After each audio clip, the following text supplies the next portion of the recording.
Vamos falar então de uma questão que de vez em quando dá bastante incomodação na galera, que é a questão dos MIG-teens, né? Que são os guris bem jovens, aí, geralmente abaixo de 25, abaixo de 20 anos, que parece que estão sempre estagnados ali na fase da fúria Red Pill, né? E tem um pessoal que fala que eu passo muito pano pra eles, etc. Mas de certa forma, eu passo mesmo, porque se for lembrar, eu acho que um dos primeiros vídeos do meu canal, talvez tenha sido o segundo vídeo do canal, o título era O Custo do Casamento e da Paternidade e a Bolha de Gerações, no qual eu abordei a seguinte questão: esse negócio da putaria, da liberação sexual, não é uma coisa que, oh meu Deus, só explodiu nos últimos 20 anos, só a partir ali do ano 2000. Na verdade, a internet basicamente tirou a cortina que estava camuflando isso daí. A internet, ela trouxe à tona a putaria que já estava rolando desde a década de 60, 70. Tanto que tem um artigo de revista que saiu nos últimos anos que abordava o seguinte: um monte de atriz, mulher famosa, na casa dos seus 50, 60, 70 anos, e elas discutindo abertamente nas entrevistas que elas abortaram e não se arrependiam de ter abortado. Então essa putaria, essa degeneração que o pessoal fala, já existe aí há pelo menos, vamos colocar, uns 60, 70 anos, ok? E daí naquele vídeo da bolha de gerações, eu abordei o seguinte, que a liberação sexual ela foi excelente para os boomers. Eles foram os que se beneficiaram mais e foram menos prejudicados. As mulheres boomers também. Porque, vamos lá, os boomers eles tinham uma reserva de mercado, certo? No mercado de trabalho, eles tinham uma reserva acadêmica nas faculdades. Da mesma forma, muitos deles começaram a trabalhar numa época que não existia mais aquela lei de canetaço que diz que homem e mulher têm que ter o mesmo salário, certo? Então, a sociedade ela ainda estava moldada de um jeito que garantia que os homens estivessem acima das mulheres, isso satisfazia a hipergamia delas, e fazia com que uma boa parte dos homens da sociedade fossem atraentes para elas. Inclusive, tinha aquela questão também da renda, que os caras trabalhando 40 horas por semana ali, muitas vezes sem nem ter ensino superior, o cara conseguia sustentar uma mulher, conseguia sustentar filhos, e as mulheres ainda eram educadas ali para fazer serviço doméstico, uma ou outra trabalhava. Na verdade, os casais ali da geração dos boomers, nos quais o homem e a mulher trabalhavam, a mulher era carreirista, pelo fato de não ter ocorrido ainda aquele arroxo salarial que ocorreu nas últimas décadas por causa da entrada de mulheres no mercado de trabalho, esses casais eles tinham um padrão de vida muito alto mesmo, certo? E as mulheres boomers também, elas foram bem beneficiadas também no quesito de terem conseguido homens que estavam acima delas, que tinham mais status e mais recursos do que elas, e estavam dispostos a transformar elas em donas de casa, certo? Para elas não precisarem trabalhar. Inclusive, no caso dos divórcios dos boomers, teve uma quantidade muito grande de boomer que casou uma, duas, três vezes, se divorciou, pagou pensão e conseguiu pagar as pensões para as mulheres e para os filhos e não foi para cadeia, não passou o final da vida na pobreza. Então, olha a quantidade de renda, de recursos que esses caras tiveram acesso. Inclusive, teve um monte de mulher boomer que simplesmente se divorciou e nunca mais precisou trabalhar o resto da vida. Entendeu? Tanto o casamento quanto o divórcio para elas foi basicamente um plano de aposentadoria, certo? Só que conforme a sociedade foi se adaptando a essa entrada de mulher nas universidades, no mercado de trabalho, tu já pega ali geração X, certo? Anos 80 as mulheres já se tornaram maioria nas universidades brasileiras. Não preciso nem citar quais são os cursos, ok?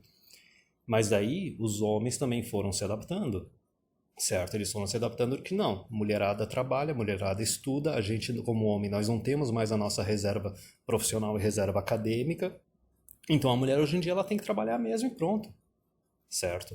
Então isso é que é o custo, isso é que é a bolha de gerações. Aquele papo de que sempre foi difícil conseguir mulher, que o Kogos falou, é besteira. Uma besteira absurda. Conforme as mulheres vão sendo cada vez mais empoderadas, para o homem mediano comum se torna cada vez mais difícil conseguir e principalmente, que isso que é o mais importante, manter uma mulher. Porque se tu vai querer ter algo no longo prazo, para talvez coabitar, casar e ter filhos, tu tem que ter condições de manter. E a gente sabe que o amor, entre aspas, da mulher, ele é condicional e utilitarista. Tu só vai conseguir manter enquanto ela sentir que está tendo benefício de estar do teu lado, enquanto ela considerar que tu está acima dela.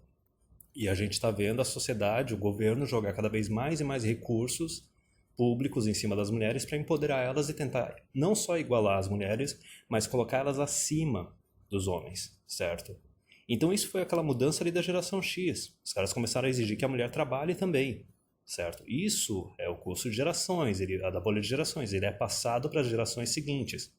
Quando chegou na geração Y, a geração Y foi a geração dos casais igualitários, que já teve muito homem de geração Y que viu parente se ferrar no divórcio, porque não foi só a putaria da liberação sexual e também a sacanagem do empoderamento feminino, teve também a legalização do divórcio no fault, no qual a mulher ela pode pedir o divórcio a troco de nada, porque está desapaixonada, está entediada, não importa a questão, o homem pode ser o homem mais honesto, mais responsável do mundo, toma divórcio igual e foda-se, certo?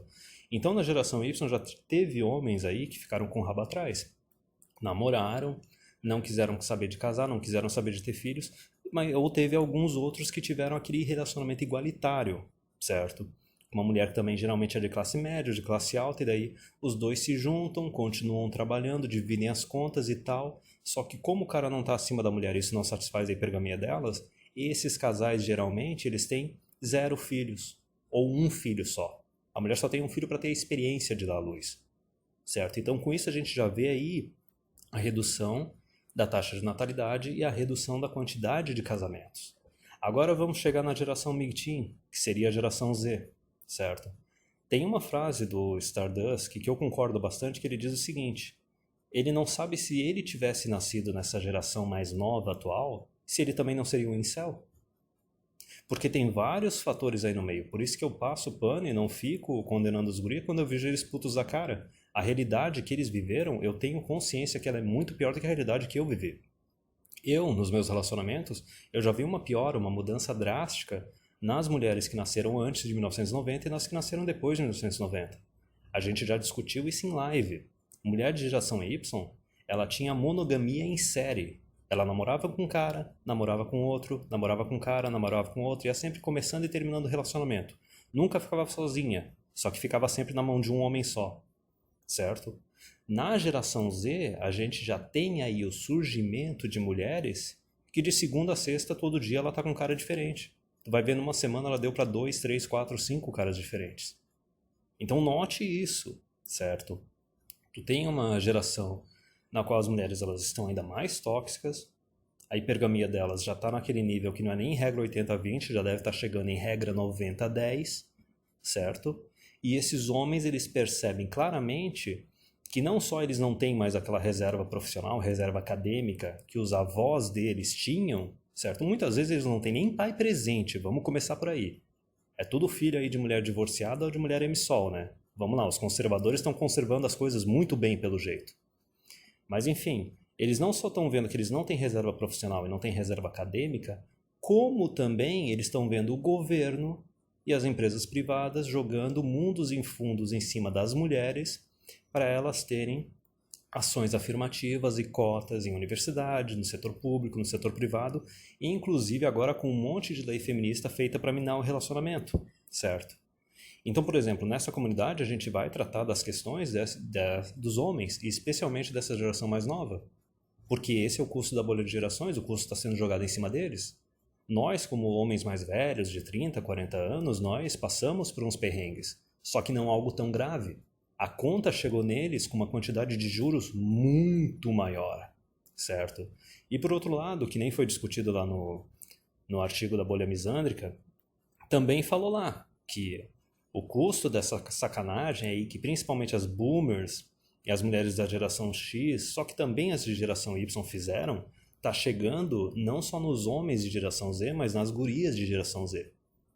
Porque é o seguinte, tu vê também que a dificuldade, por isso que muitas delas nem querem saber mais de relacionamento, querem casar com o Estado mesmo ou virar carreirista, mas que ainda as mulheres mais jovens aí de geração Z, que ainda têm alguma pretensão de casar, de coabitar, de ter filho, até mesmo algumas de geração Y, elas estão ferradas?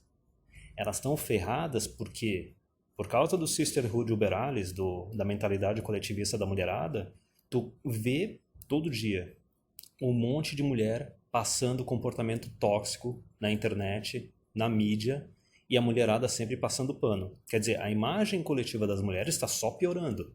Entendeu? Como é que ela vai poder chegar para um cara e convencer assim, não, eu sou diferente, não, a gente pode ter um relacionamento sério, a gente pode casar, ter filho, coabitar. E não só isso. Isso daí a gente está falando só da parte social. Vamos falar da parte legal também. A quantidade de lei feminista que está sendo colocada, que está fudendo, já ferrou com paternidade e casamento. Agora está fudendo até com namoro. Certo? Já vai ferrar também com sugar daddies agora também. Então como é que uma mulher vai convencer o cara a investir num relacionamento? A casar, a coabitar? Inclusive porque com a mulherada que está encalhando, agora com a bolha misândrica, as mulheres que vão chegar aos 40 anos agora, entre 2020 e 2030, essa mulherada que vai encalhar, independente de ter virado solteira ou não, o fato é elas não terem arranjado marido, pode ter certeza que elas vão exigir mais socialismo, mais feminismo e mais leis feministas do governo. Então, da mesma forma, assim, tanto os guris quanto as gurias de geração Z vão pagar essa conta, certo? E vão se ferrar pra caramba. Mas pro lado das mulheres eu não tô nem aí, porque a gente sabe que elas têm benefício, elas têm privilégio. Não só privilégio legal, estatal, como elas têm privilégio social, que o ser humano ele é naturalmente ginocêntrico. Ele é ginoteísta, certo? Mas e quanto aos homens, entendeu? Enquanto os homens de geração Z, os mais novos, eles só se fodem, entendeu? E é por isso que eu não fico dando puxão de orelha na geração MGTOW. Se os caras não me incomodam, eu não tô nem aí. Inclusive, eu acho extremamente importante que eles fiquem bem furiosos, certo? E que eles desenvolvam um novo, como é que eu posso dizer? Um novo chauvinismo, um novo machismo que existia, inclusive, na época dos nossos avós e bisavós, porque isso daí é que pode servir de combustível para uma mudança real. Especialmente no quesito de criar espaços exclusivamente masculinos, que na época dos nossos avós e bisavós existiam, certo? Só que a partir da segunda onda feminista, o que aconteceu? Um a um, cada um dos espaços masculinos, que eram exclusivamente masculinos, foram cooptados, foram dominados e foram destruídos. E isso é necessário. Tu tem que ter um espaço só de homens, porque a maior parte dos homens é beta. A maior parte dos homens é suscetível ao ginocentrismo, ao ginoteísmo, certo? E é só quando tu tem um espaço exclusivamente masculino que os caras começam a desenvolver uma validação externa masculina, de grupo, para o sexo deles. Caso contrário, chega uma mulher nesse ambiente, o que acontece? Os primeiros mais betões, eles já oram para a guria, veem que tem uma guria no ambiente e começam a modificar o comportamento deles. Começa a simplesmente manginar, a dar uma de cavaleiro branco. E é isso que tem que ser combatido, é isso que tem que ser eliminado.